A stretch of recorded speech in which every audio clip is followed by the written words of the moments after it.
पुरस्कार है वो दिया जाता है 6 क्षेत्रों में। सबसे पहले आता है भौतिक विज्ञान के लिए।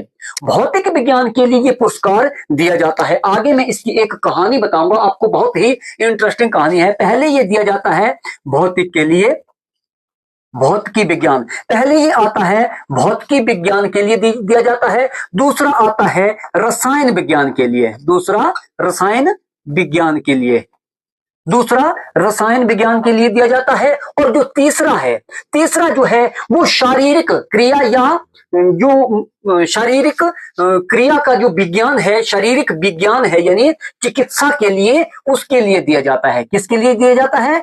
चिकित्सा के लिए, चिकित्सा, शरीर विज्ञान या चिकित्सा के लिए दिया जाता है नंबर 3। पहले भौतिक, रसायन और शारीरिक ये चिकित्सा के लिए दिया जाता है। उसके बाद आता है नंबर 4 पर दिया जाता है ये साहित्य के लिए। किसके लिए? साहित्य के लिए। नंबर 4 पे आता है साहित्य के लिए दिया जाता है। और नंबर 5 पे आता है ये शांति। कौन सा? शांति। नंबर 5 आता है शांति। और नंबर 6 आता है, अंत में आता है अर्थशास्त्र।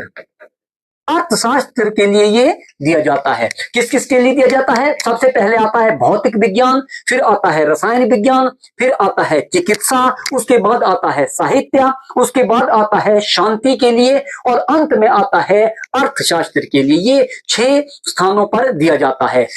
पहले ये 5 क्षेत्रों में दिया जाता है।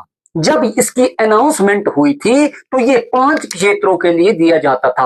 और सबसे पहले जो नोबेल पुरस्कार है वो कब मिला था? यहां से सबसे बड़ा क्वेश्चन जो है वो बनता है कि सबसे पहले नोबेल पुरस्कार कब दिया गया था? तो सबसे पहले 1901 में दिया गया था। सबसे पहले 1901 में दिया गया था ये नोबेल पुरस्कार। और ये 5 क्षेत्रों में दिया गया था। अर्थशास्त्र को छोड़कर 5 क्षेत्रों में ये दिया गया था। और ये दुनिया का सबसे बड़ा पुरस्कार है। इसमें मिलने वाली जो धनराशि है, 2023 की बात करूं मैं, 2023 में ये 11 मिलियन स्वीडन क्रोन, स्वीडन में जो करेंसी है वो क्रोन में होती है, तो ये 11 मिलियन स्वीडन क्रोन दिया गया था। 11 लाख स्वीडन रुपए जो है वो वहां पर, हमारे जहां रुपया होता है वहां क्रोन होता है, तो 11 लाख